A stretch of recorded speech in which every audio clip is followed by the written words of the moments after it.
নমস্কার, আমি প্রতিমা শাস্ত্রী। আজ আপনাদের বলবো কুণ্ডলিতে যদি 8 হাউসে শনি বসে তাহলে কি কি আপনারা সমস্যার সম্মুখীন হতে পারেন এবং কি কি ফল পেতে পারেন। তো চলুন শুরু করছি।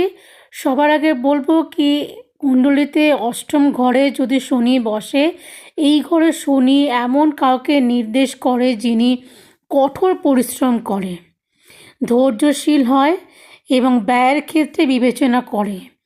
এই অবস্থানে ঋণ ওনারা ধার্য করতে পারে এবং আপনার স্বাস্থ্যের ওপরেও অনেকভাবে কষ্ট দিতে পারে। আবার কিন্তু শনি গ্রহের জন্য আপনাদের জীবনে একটা চ্যালেঞ্জমুখী হতে পারে এবং জীবনে আপনাদের অনেক কিছু পেতে পারেন। আবার অনেক ক্ষেত্রে দেখা যায় যদি শনির সাথে যদি রাহু বসে যায় তাহলে কিন্তু অনেক ক্ষেত্রে আপনাদের সমস্যা হতে পারে। তো আজ এই